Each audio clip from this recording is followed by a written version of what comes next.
Right, we're ready. Hello, hello, hello, everyone. It's Dr. Tamara Beckford, and welcome to the Dr. Tamara Beckford Show.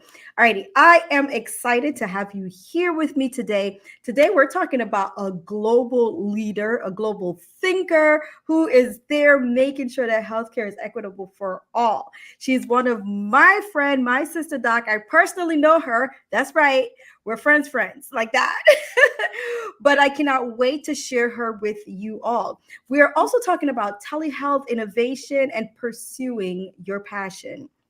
Let me bring her in so you can get to know her like I do. So, this wonderful sister doc of mine, she's a graduate of SUNY Downstate in Brooklyn. All my Brooklyn people, New York, Brooklyn. Hello, hello, hello, hello. She's one of yours. She did her residency in emergency medicine. That's right, you have two ER docs staring at you right now at SUNY Downstate Kings County Hospital. She's been practicing emergency medicine for over 27 years, and she has navigated complexities of diverse clinical settings all throughout the United States. She has a focus on innovation and equitable care.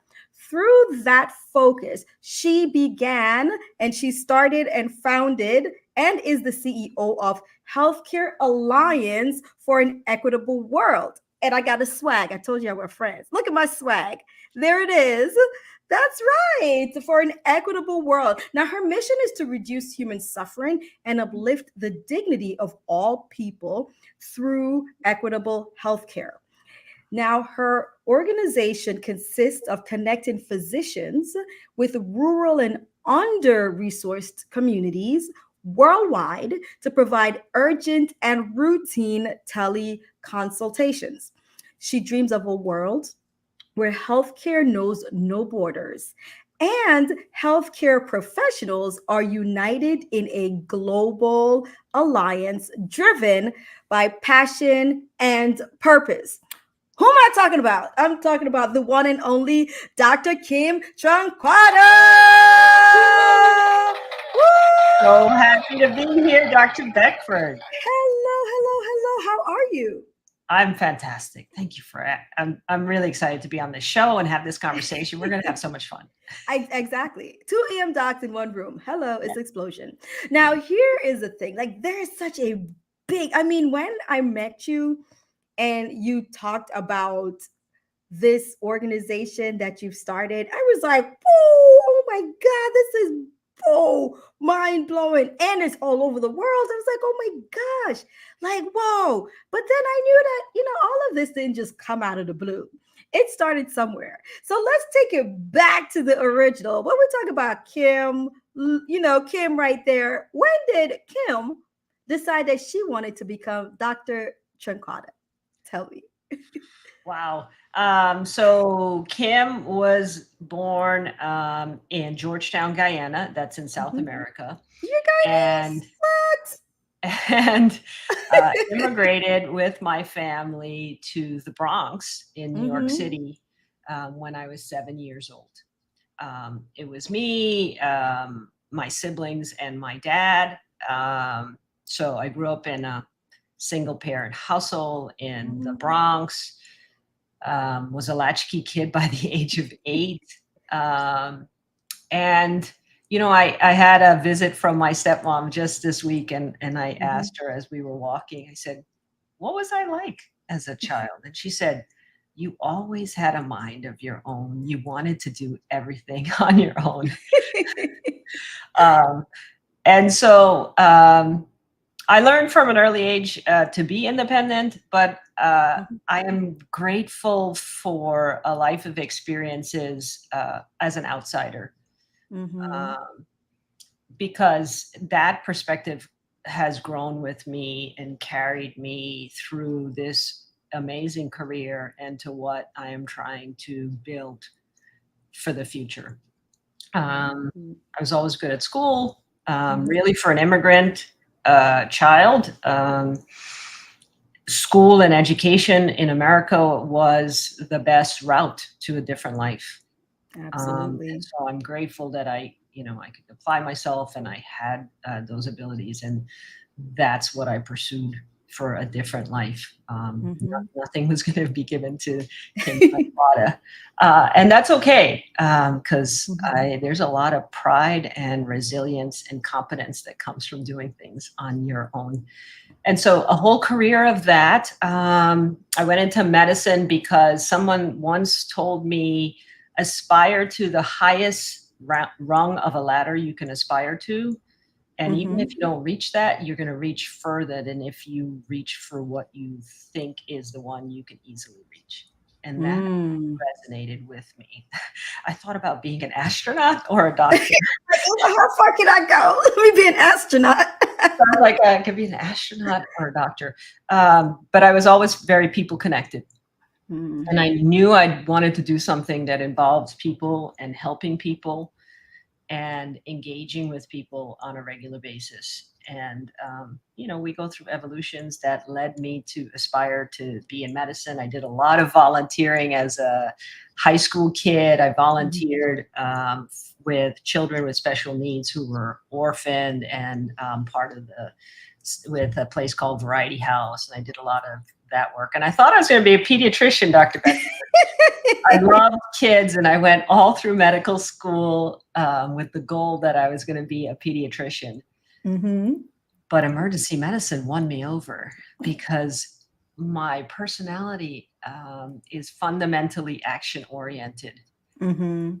And being able to act immediately and intentionally in the most serious moments of a person's life with a little bit of information just Mhm. lit up so many parts of me that I Mhm. had to be a part of that. To this day, I realize one of my great skills is to be a puzzler, right? I love taking limited information and Mhm. information from lots of places and putting it together. And that's what you do in emergency medicine, right? Your patient rolls in. Usually you know nothing, and we Nope. thrive in those moments. We can Absolutely. pick up the physical clues, Mhm. everything. We can pick up everything in the room and make an intervention to save that person's life, diagnose their illness, etc. And so there I am in emergency I medicine. love it. We do procedures. We do really important bringing all parts of medicine together Yeah. in a way Absolutely. that in limited time. I mean, I think it's pretty cool. It's like a high performance sport. It's pretty cool. One of the things I love about your story is, well, first of all, I didn't know you were, well, technically South American, but West Indian. I'm claiming you. Okay. Caribbean, yes, yes, absolutely. So, and then, like we mentioned, as a young age, you really, and a lot of immigrant, and it's an immigrant story. I'm also an immigrant. And you come in, and education is that's the key to success. If you're coming to a land of opportunity, the biggest thing that you're taught is do not waste this opportunity. You have this opportunity, don't waste it. And education is one of those ways that will forge the path to it. And if you're going for mine, I like that yours was to reach for the highest rung of the ladder. For mine that I was told, and my dad would say, like, go for the moon. And if you can't reach the moon, at least you'll be amongst the stars. He's probably watching this right now and like, I don't sound like that. Yes, you do, Daddy. But needless to say, it's still putting forth your best effort and not wasting this opportunity and using education as a fuel and a gateway to get you to the next step. Now, you also noticed that in medicine that you had this passion for children, and you went into medical school thinking that you were going to be a pediatrician, but you have been drawn to emergency medicine for so many various reasons, which it pulls a lot of your skill set, and it pulls a lot of us with certain personalities. And you're right, puzzles, mysteries, I love them. Like, I love mysteries. I step in, I'm the one that you don't want to take to the show because I'm like, oh, that person did it. How could you tell? Oh, can't you see these little signs? So we love those things, and we draw from that to help to take care of our patients. One of the things too that I can see within your skill set is connecting very, very quickly with people who are around you, because that's one of the things that we have to do in emergency medicine, right? You have someone coming in on their worst days, and what do? Immediately you connect with them heart to heart, because they have to reveal all of this stuff to you, right? And then you use that information to be able to help to take care of them. So I want to ask you, thinking about your path towards emergency medicine, what was that one thing that you're like, you know what, that's it, this is what I'm going to be doing? Do you remember if it was that patient, if it was that day, if it was the scenario? Like, what was it that you said, you know what, like, these are my people, Yeah. this is it? Well, first of all, shout out to Kings County Hospital, SUNY Mhm. Downstate. They are the reason I am here and the Mhm. inspiration for so much of my career. Mhm. We had, while I was still in my first 2 years of medical school, the opportunity to do EM rotation, to Mhm. go and shadow in the ED. This was Mhm. the 1990s. Mhm. So a couple things. Um, Academic medicine and the roles of medical students and residents were a little different back then, and the Mhm. rules were a little different back then than they are now. But going into the emergency department as an early medical student, preclinical, and seeing what those doctors did day in and day out with those patients, and actually being able to be a part of that. Mhm. We in a county hospital, very high penetrating trauma, violence era. This was the AIDS epidemic. This was the crack epidemic. This was um, quite a time in our American healthcare history. Mhm. Watching folks do that and participating in a meaningful way. If you had a skill, they would use it. Yes. This is low resource medicine. I got to do low resource medicine in my Mhm. training and right here in the United States.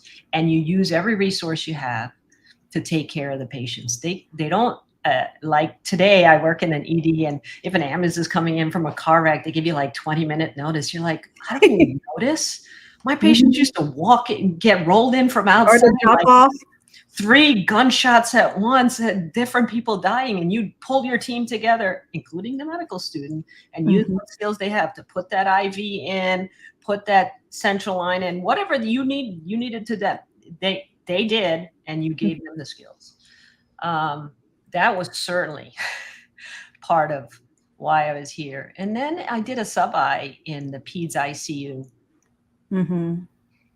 and we had children dying of AIDS babies. We didn't have Mm. back then. They would be born from AIDS mothers, get AIDS complicating illnesses early in their life. Mhm. In the hospital, we had children in the ICU for transplants.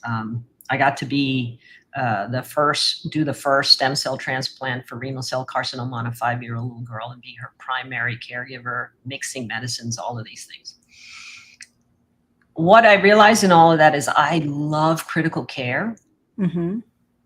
but me, Kim Tranquada, always wanted to be able to also have a family. Mhm. And I could not truly be a pediatric intensivist and have a family. I would want to be there at 2 a.m.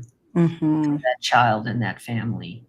And I knew I couldn't have all of those things. And I needed, for me to fulfill the whole of who I wanted to be in my life, I was Mhm. going to be a mother as well. Mhm. And not just giving birth mother, but an But engaged mother basically, that's part of their children's life. And really, mhm. emergency medicine let me have both of those things. I could see children, I could do critical care, and I could just work shifts and have another life outside of the hospital. Wow. Wow. You know, as I listen to your story and then the passion and the experience that you've had through working in a high intensity critical access, even though you're in the inner city, low resourced, taking care of patients that, like you said, now, depending on where you work. Like I work in a hospital where you're getting the notification say like, hey, I'm coming in with a stroke, or I'm coming in with a STEMI, but there were also in our trainings where it was just a drop and go, where the friend dropped the patient off in the driveway and left. And that patient was filled with holes from either gunshots or stabbing or something. And, Or no sepsis. Yeah, those are the information. sickest people. The sickest people, absolutely. So seeing that you pull from all of that, and also your training, like you said, a sub-I, for those who don't know, that's an like an internship type, where you are working as a resident, but you're still a medical student. So you've gotten all the training, and you're now deciding, is this the next step? Do I want to go into this specialty? Let me go in and essentially work in that specialty for that month. And in that's an intense time, because you're doing everything as if you are a resident. You're still being supervised, but you're still doing everything. So, but what that did though was that brought in that breadth of knowledge, that information. It brought together your passion, and it also brought together in your mindset of what is my next step and what are the decisions that I'm going to make in my life. Had you not done that, you might have had some of those questions. Well, should I have not? Should I have gone into this?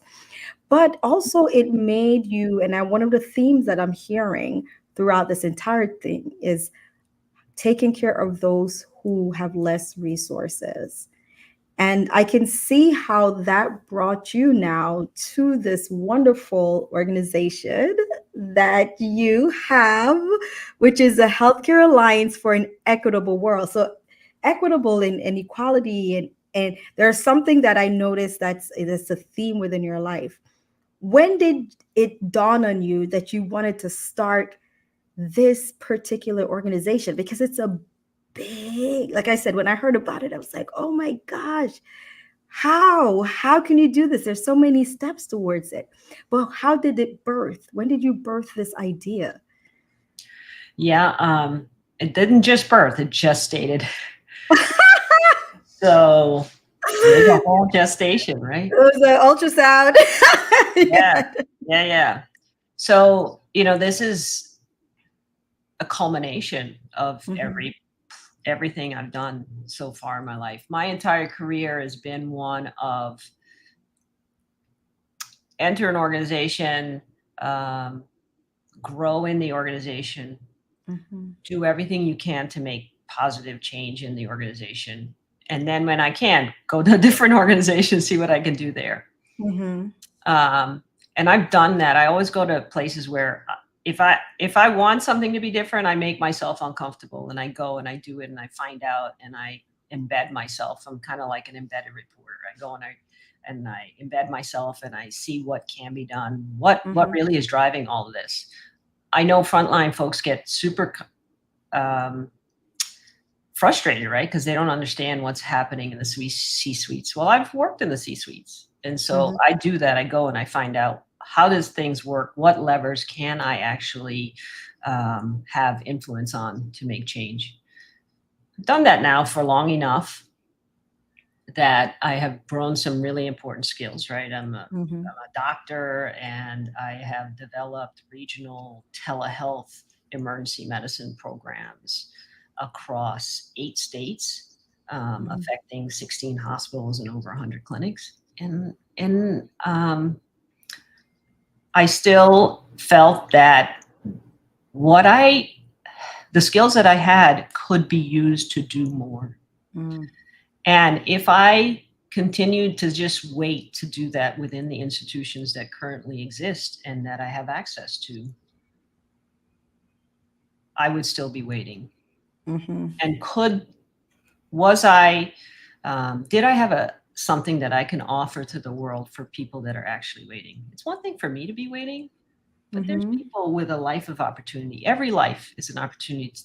Dr. Beckford, you and I, as immigrant children, I could have been lost. I could be nothing. Mm-hmm. And there are millions of people like that out in the world right now. And that Mm-hmm. is a lost opportunity for them, but it's a lost opportunity for us. Absolutely. And if I have something that I can offer to change that, then I want to offer it. And then, you know what? After this long and accomplished career, why not me? Who is going to do it? Why Exactly. not me? And it's not me, it's us, it's this Yeah. community. I have so much faith and so much understanding of the medical community that I believe that we truly can be an alliance and we truly can create healthcare equity. Every word of the name of my organization was very purposely and intentionally chosen for what they Mm-hmm. represent. And I really believe that we are the right community to make this alliance and make the change. I love it. I love it. Now tell those who are watching and those who are listening, tell them all about this wonderful organization that you Okay. built. Well, at Mhm. the Healthcare Alliance for an Equitable World, we are 2 years old now. We formed the corporation 2 years ago and started working doing missions in the Philippines a year and a half ago. And with Mhm. that experience, we are now doing pilot telehealth projects in Kenya, Uganda, working on some collaborations in South Africa. And look, it'll grow from there. Our focus is to bring healthcare to the 84% of the world's population that Mhm. lives in low and low middle income countries and do not have access to healthcare, even close to the levels that we in the developed world have access to. It is not our mission to bring our way of doing medicine to these countries. I want to be clear about that. Mhm. It is to provide healthcare and a chance for full potential of human life through equitable Mhm. access to healthcare. It's a way of taking the healthcare workforce we have right now, 13 Mhm. million doctors across the globe, and with a minimum time commitment of 2 hours of their time in a single year. If we did that, if we got 1% of all the doctors, 13 million in the world, to just give us 2%, 2 hours of telehealth consultation every year, we'd have 700 hours every day of physician healthcare to help someone in a low resource community. That can change the world. Yes, it Mhm. changes life, and we love that one-on-one feedback that we've changed a life, but that can change the world. And we can create the world that we believe we want for the, Mhm. not just for the future generations, but for this generation. Generation. How The many now. generations do people have to wait for equity of all kinds? Healthcare, Mhm. social, racial. Let's just put ourselves together in an alliance that's uplifting to the world and do it. So, when I hear this, I'm speaking as someone from like who don't know you and don't know this thing. You're an emergency doctor. So are you just looking for all emergency medicine doctors to do this, or are there other specialties? Like Good question. who can give these 2 hours in a 365 day a year calendar? Like who are we looking for? I love it. Mhm. Everybody. So every specialty is needed. Okay. Mhm. And this is an alliance for physicians. We're not trying to create a club that's exclusive, that's just for ER docs, that's just Mhm. for cardiologists, that's just for docs. We're also recruiting nurse practitioners, nurses, PAs. We need to just change our perspective and understand that for a great majority of the world, these resources are just not available. Mhm. If you have a local clinic, you have a nurse that's at the local clinic, and that's your resource. Mhm. And the nurses are independent practitioners in a lot of low resource communities. But this will bring a new perspective on what it means to provide healthcare for all of us. And I think that's going to be empowering to us as a community. We'll now Mhm. be allied and everybody doing global health. I would have loved to do global health when I was a resident or a med student, but I didn't have those kind of resources. I mean, I was scraping by. I was, working when I had to work, and Mhm. then I had a daughter when I was an intern. I was never going to do global health. But now we all can be involved in global health. And what that does is bring a voice and an empowerment and a coherence of the healthcare community across the world that's going to be good for patients and it's going to be good for the healthcare community. When did this idea start to germinate? It's now 2 years old, so we're still in the toddler phase.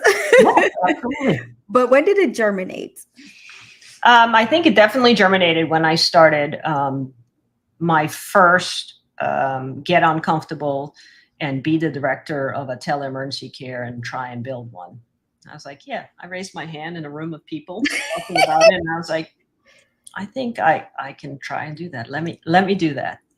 And then after doing that, it didn't take very long, about a year, to create a program that saw 9,000 patients across 8 facilities in 3 states. And then after I did that, I was like, you know what? I need to make sure this isn't a fluke and that I really have some kind of skill here. So I did it again across 5 states. And as I was doing that, I realized that needed to be more nationally shared in the US, but I started to see that the biggest impact was for rural patients. It was for patients that couldn't get to the hospital because they didn't have transportation. They were living in communities where they were very marginalized. They didn't have access to a mail sometimes, so we couldn't mail them prescriptions. They had to go to a community pharmacy. I mean, I spend time talking to patients on telehealth, having them tell me their challenges about why they can't go into a hospital and get things done, and then meeting them where they are to try to get them care, to get them better. And that's where this idea germinated that, look, we could do so much for so many more people. And then I think in the beginning, I was probably like, oh, who could I get to do this? You know, you always think I have a great idea. I'll get somebody to do this. And then after you start asking people, hey, would you like to do this? And they look at you like you're crazy.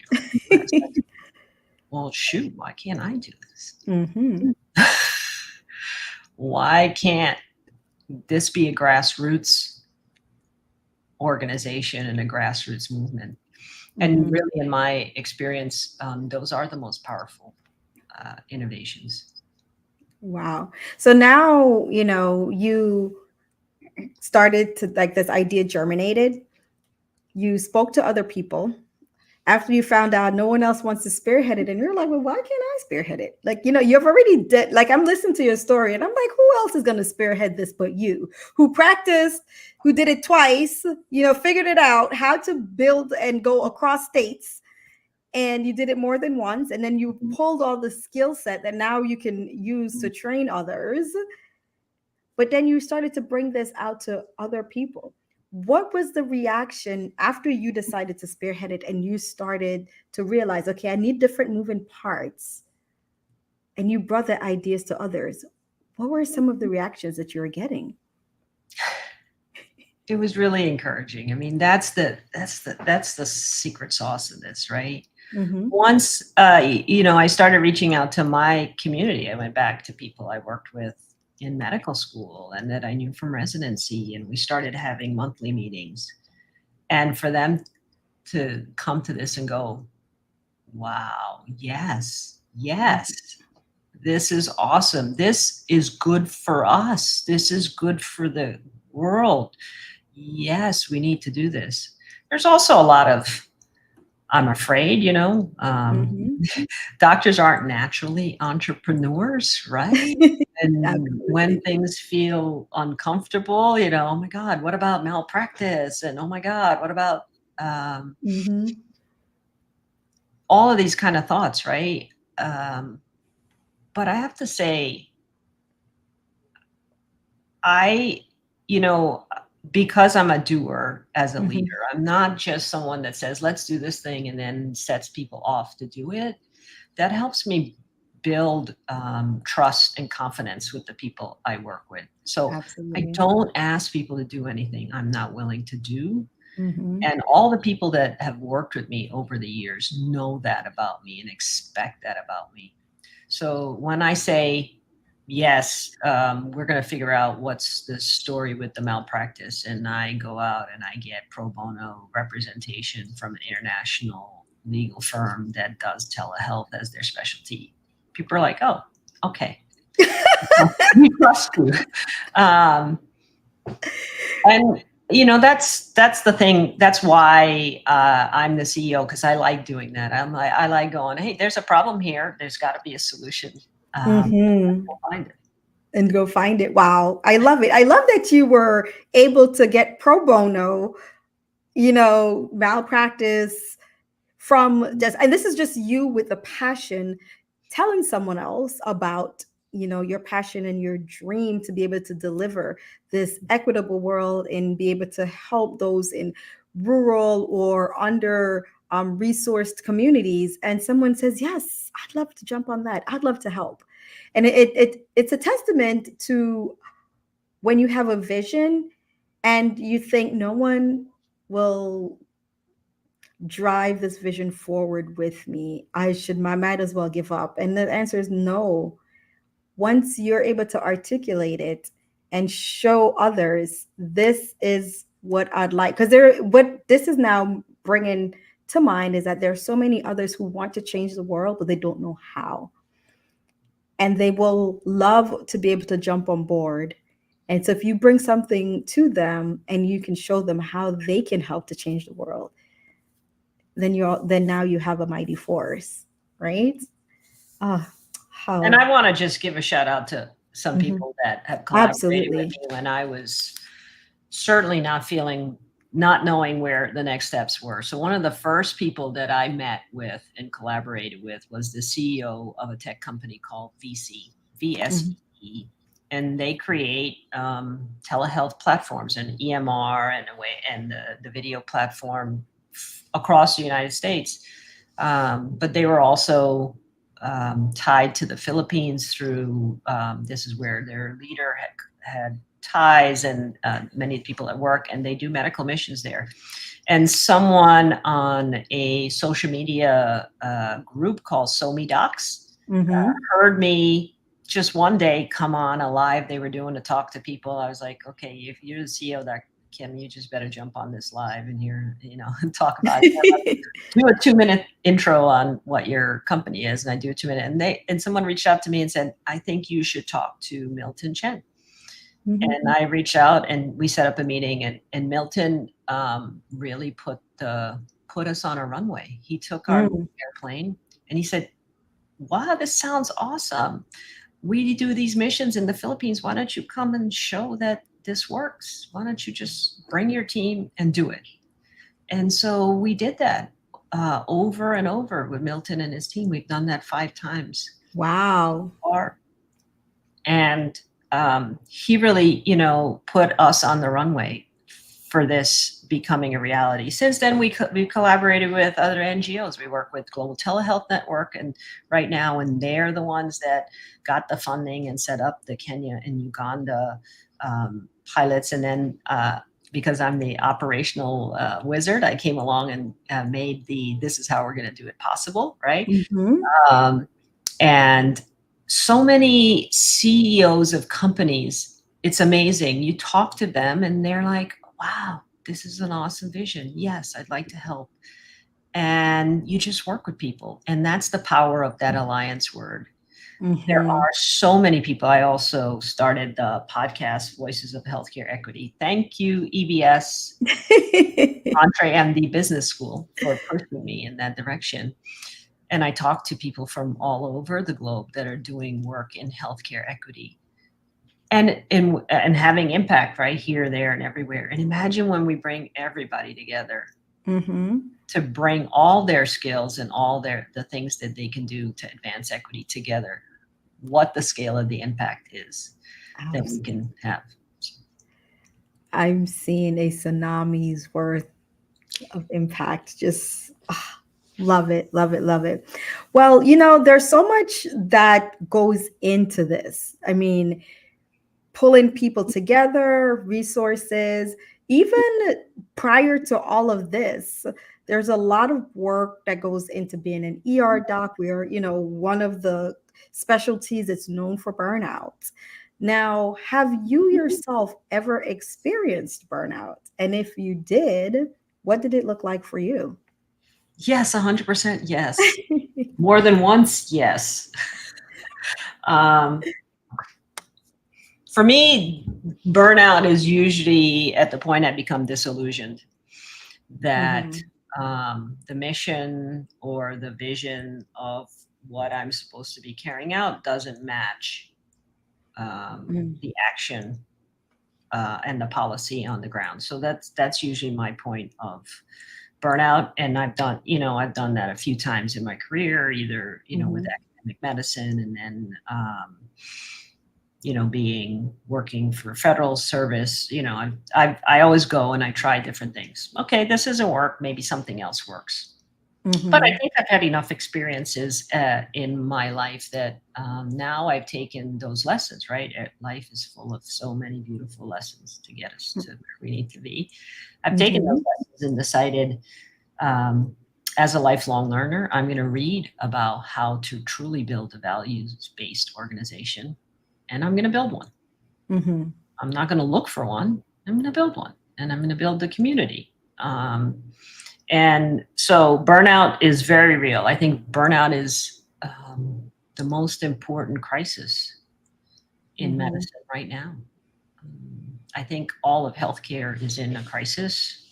There's lots of factors playing into that, but burnout is betrayal of trust, is when people stop feeling safe and they become disempowered. Because I'm always action oriented, I always look for where I can regain my power.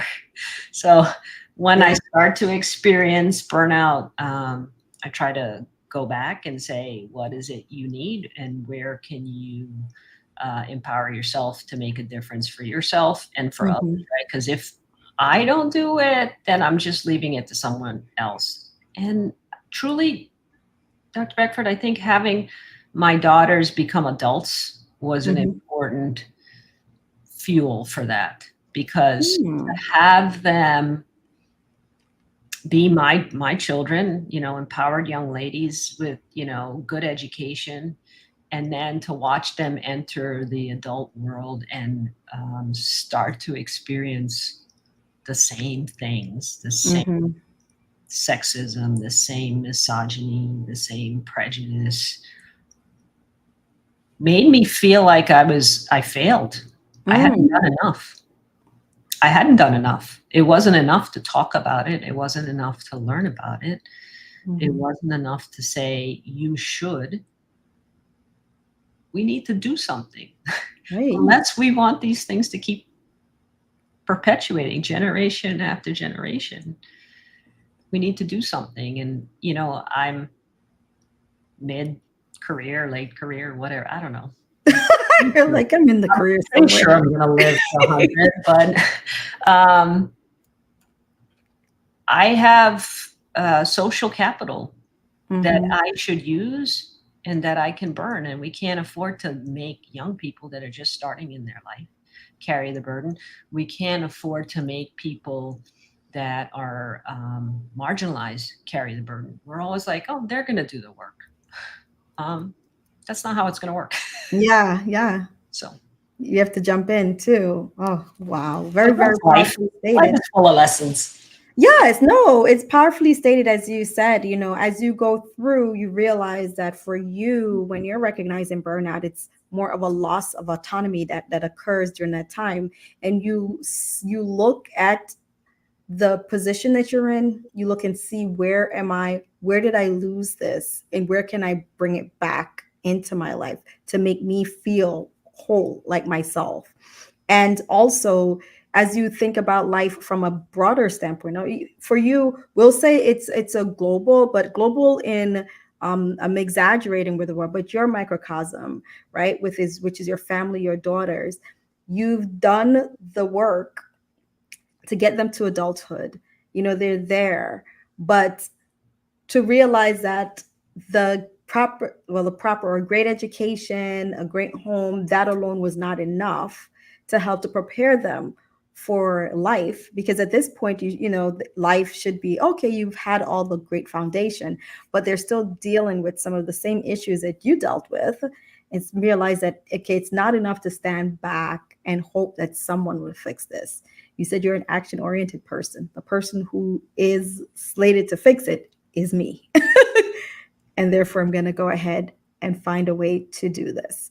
And you said, being using your social capital, meeting people from different walks of life throughout all this time, you do have the resources to at least put things in place. You and I, we are reading that Infinite Game book. So we recognize that there's the finite portion and the infinite portion. So if you start the dream for the infinite portion, then it can continue on.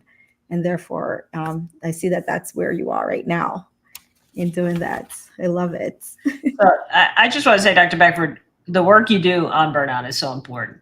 People are suffering. Our community is suffering. And I want everybody listening to understand that that is so critical to what happens when you go to see a physician. Mm-hmm. If they are burnt out, and they are, look, the system they're not bad people. They're not even broken people. They're people reacting normally to extreme situations. Mm-hmm. Where they cannot connect with their patients, where they're asked to work at the pace of a factory worker. And they're protecting themselves emotionally, and I think to some extent their patients emotionally, by disconnecting. Yeah. That is bad for all of us. And so the work that Dr. Beckford does is so important in working with institutions to address burnout. And then, what I found, COVID was like the height, right, of burnout, because we were isolated as a healthcare community. And even within the healthcare community, sub-isolated into frontline workers and non-frontline workers. Yeah. Some people had privilege. They could stay home, could not see patients. And then others had no privilege. They had to come in, they had to see patients, they had to see them in any condition without protection, etc. And that was definitely the worst of it. And I started coaching during that time, and peer coaching, and seeing the power of peer coaching for helping people address burnout. Because when you become burnt out, you move into yourself. Yeah, you go inward. You withdraw from others, and then bringing you back into community, and not just any community. It's important that it's your community where you don't have to work hard to tell the other person what it is you're experiencing, where they kind of get there quickly and you understand. Some organizations put in counseling, and if you speak to a counselor that has no idea what you do, it's so frustrating. It doesn't help your burnout.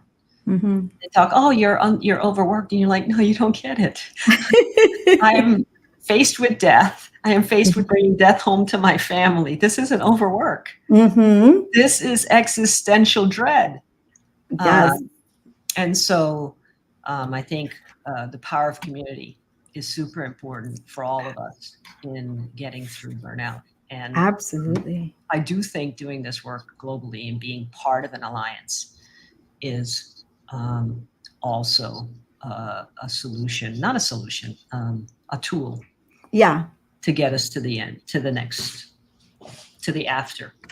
We have to deal with where we are. I mean, we have to think about it, right? We can't forget about it. I feel like there's so many lessons we could learn during COVID that we didn't learn, that we went back and just decided to forget about. And it's not us. I mean, it's not the people that are suffering. It's the people that didn't, right? They went away and then they came back and they want things to go on as normal. Yeah. There's lessons to be learned. And so it's kind of like going through a residency for 3 or 4 years and at the end not learning anything. Yes, I haven't been in, yeah. So you're like, well, all those overnight calls, all those Q2 calls, all those Q2 and then staying up and rounding in the morning and nothing stuck. Yeah. Nothing. Yeah. So Yeah. I do think we need to learn those lessons and then take that and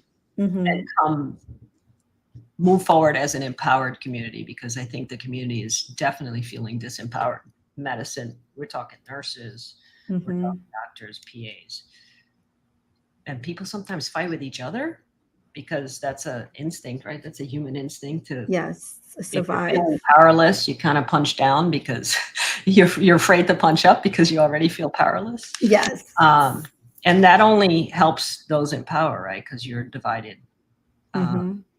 I think we need to realize that there's a lot of shared need and a lot of shared mission and a lot of shared pain, and come together as an allied healthcare community. I love it. You know, when you've mentioned there's so many lessons that were lost during this period, which is COVID, where we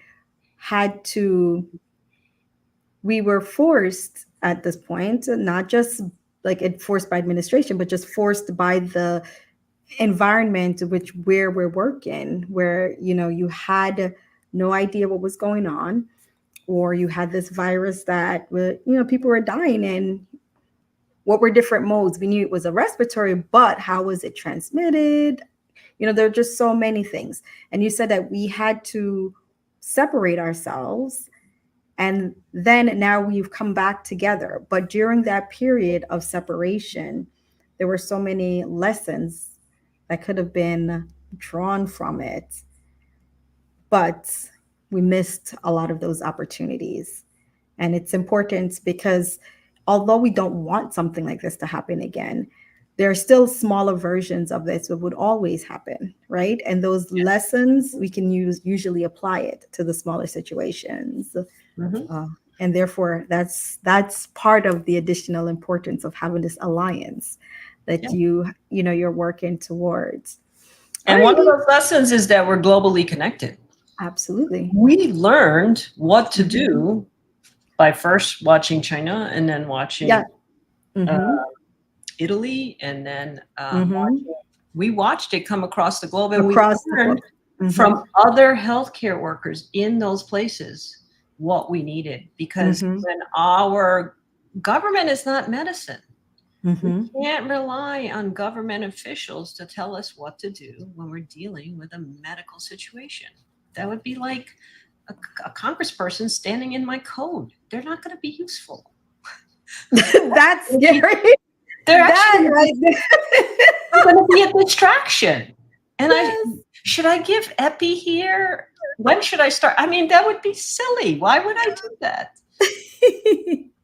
And that was the situation we found ourselves in. But when we were empowered, it was because we learned from our peers, and we learned from our peers across the globe. Right. They said, look, what we're seeing is this is respiratory. So it didn't matter what the government told us. We knew, because we were hearing from our peers, that this is respiratory, right? If you weren't aligned with your peers across the globe, you were at a disadvantage. Yes. That was one of the important lessons. That's true. I think we connected. Yeah, we connected and learned a lot, especially for us in emergency medicine. We had to connect with our colleagues worldwide. You know, what worked, what didn't work, what medications were working, what methods were working, what we were seeing. Is this something that's only affecting this sector of the population or that sector of the population? It's like, no, the younger people, I'm noticing this.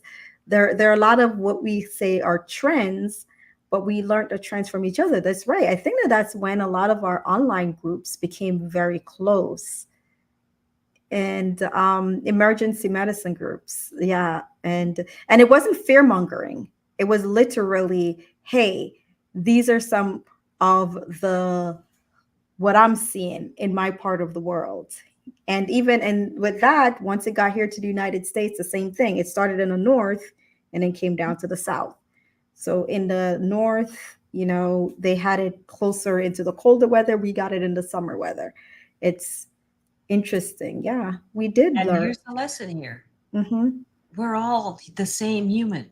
Mm-hmm. There were a lot of people trying to convince us that a virus was going to choose to obey international boundaries. That's Okay. how biology works. That's not how disease works. What Absolutely. happens to one human can and will happen to every human. Everyone. Mm-hmm. So these were the lessons. I was learning these lessons all along. This is where this alliance comes from, right? How are we going to be better The prepared? next And it's time. going to be by being connected and being Absolutely. aware of what's happening outside of our little microcosm. Mm-hmm. I'm starting to see the bigger picture. I saw what you started, but I see where you're going. Yes. Wow. I saw where you started, but I am seeing where you're going. And that is, whoa, powerful. Powerful. Wow. I love it. Alrighty. So here's my thing. I have a fun question to ask you. Yay. So if you weren't a doctor starting this global health alliance, you weren't an astronaut, what would you be? This goes back to what I am when I'm not all of these things. I take off all these hats. Like today, I'm going to take off all these hats. I'm going to my daughter's graduation. I'm going to just try and be Kim. Mm-hmm. And I got to take off all of these hats. And what happens when I take off all of these hats? What brings me joy? That action oriented. I love doing things with my body. I think I would either be an athlete or a coach, because I can take that, let's take a puzzle and put it together and let's do strategy and then still be doing stuff with my body. With her body. She's like an acrobatic coach. There we go. And then being in community with people. I think that would satisfy like all of those pieces. You know what I'm seeing? And it I'm would be seeing a joyful. Cirque du Soleil type of thing. Say this again. I'm seeing a Cirque du Soleil, like bringing it all together and movement. Yeah, sports are super strategic. Like, Oh yeah. I watch my kids play soccer, and it's so complicated. Like, I understand why kids have trouble with it, because it's like chess on a field. Mm-hmm. So I think I would probably find some joy in that. So a coach, athlete, acrobat. Okay, alrighty, perfect. So you are my first coach, athlete, acrobat in my utopia that I'm building. I just gave you the acrobat. Can you imagine trying to put this together in this utopia that I'm building? But have no fear, because in that utopia, we do have some bakeries, we have some florists, we have gardeners to get you, stimulated, to get some of that energy back in. And then we have a forest ranger and a civil engineer planner. And then we have some photographers who can take picture of all that you're doing. So you're good. And then we have some interior decorators that can put them into beautiful house. So you're with wonderful company. Before we end today, I do want to say hello to someone who did stop by. Adeyemi, thank you so much. He says, good evening, everyone. I'm watching from East London, South Africa. Thank you. And let us know what you think of today's great conversation with Dr. Kim. So, Dr. Kim, just like we have Adeyemi, who is listening all the way from South Africa, we have people who will be listening from all over the world, and they're wondering, like, how can I be part of Dr. Kim Tranquada's world? How can I learn more about this wonderful organization, which is the Health Alliance for an Equitable World?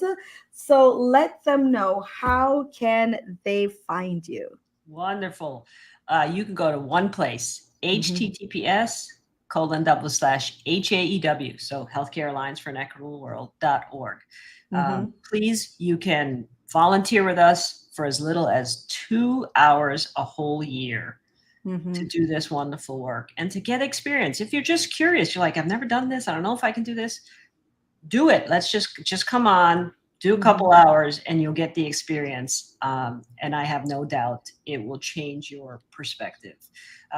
If you have friends, people that would like to join and volunteer, please also share it. We Mhm. are actively looking for collaborators and donors, working with people across the globe to help bring this, to help strengthen the local healthcare workforce and to be part of creating this equitable world. So please share it. Also, the Voices of Healthcare Equity podcast, if you want to listen to other leaders and innovators in healthcare equity across the globe. I love it, love it, love it. Well, thank you so much, Dr. Kim, for stopping by. Now, I know that some people are jumping on right now and they're like, Dr. Beckford, how dare you? This, I'm getting to the last part of this wonderful conversation. I didn't get here all of this. And I'm like, have no fear. Oh, this wonderful conversation is available on our Your Caring Docs website. Just go to urcaringdocs.com, select podcast, and you'll see Dr. Kim's beautiful face. Download that episode and share it with at least 10 of your friends, people that you know who will benefit from this wonderful conversation or who might even want to join this wonderful organization. She says, as a physician, 2 hours a year, 2 hours in a 365 day a year calendar. That's all you need. Now, if you are looking for a dynamic speaker on stress management and burnout prevention for your next event, send me an email at drbeckford@yourcaringdocs.com. Or if you want to just go to my website, urcaringdocs.com, you can select the speakers. Just get to know me, and then you'll be able to connect with me there, and you'll be able to have me make your next event your best event, especially if you're looking for training, yes, on stress management and burnout prevention. I thank you so much, Dr. Kim Tranquada, for stopping by. Thank you so much for all the work that you're doing. So for those of you guys who are watching and listening, thank you so much for sharing part of your day with me. And I will see you guys next time. Bye-bye. Dr. Beckford's the best. Yay!